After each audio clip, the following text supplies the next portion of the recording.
पनीर. चल तर मग लगेच बनवते मी पनीर. तर बघा मी लगेच पनीर करायला घेतले. त्यासाठी कांदा, टमॅटो, पनीरचे असे काप करून घेतले. इकडं गरम पाणी करायला ठेवले होते. गरम पाण्यामध्ये कांदा, टमॅटो घालून मस्त असं छान त्याची प्युरी करून घेतली. म्हणजे कसं मऊ केलं ना कांद्याचा पण वास येत नाही आणि प्युरी पण अगदी आपली मऊ मऊ अशी मिक्सरमध्ये होते. आणि त्यासाठी लागणारा मसाला मग लाल तिखट घेतले, गरम मसाला, मीठ, हळद आणि याच्यामध्ये काजू टाकून मस्त अशी बारीक त्याची पेस्ट करून घेतली. थोडीशी कस्तुरी मेथी पण घेतले होते बघा सोबत मी.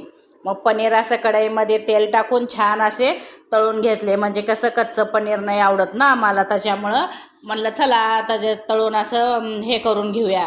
म्हणून त्याला असं फ्राय करून घेऊन त्या कढईमध्ये तेलामध्ये हे केलेली प्युरी टाकले. नंतर त्यामध्ये लसूण, जिरे आणि अद्रक थोडंसं ॲड केले होते मी. मसाला घालून छान ती पेस्ट छान अशी एकजीव केली बघा सगळी. तेल सुटोस तर आपली ही अशी पेस्ट जी आहे ना ती भाजून घ्यायची.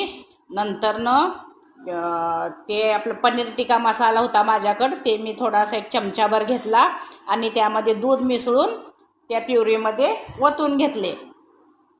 ओतून घेतल्यावर तसे जे मसाला असतो ना ते खायला खूप छान लागतो. हे बघा असं ह्याच्यामध्ये मी काय केले, ती पेस्ट जी प्युरी केली होती पनीर टिक्का मसाल्याची ती घातली आणि छान एक उकळी येऊ दिली. उकळी छान आपली मसाल्याला आली की मग नंतर पनीर टाकायचं. पनीर टाकून एखादी दुसरी उकळी आणखीन घेऊन द्यायचं.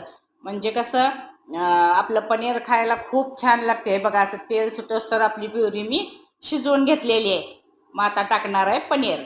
पनीरला पण एक 5 ते 10 मिनटात अगदी आपण त्याला फ्राय करून घेतलं होतं ना, जास्त पण शिजवत बसायचं नाही. मग थोडंसं शिजवलं आणि कस्तुरी मेथी थोडीशी टाकली. तर बघा असं झालेलं आहे पनीर टिक्का मसाला. मग काय केलं मी, चिवला नेऊन दिले, चिव खाल्ली. सबस्क्राईब करा.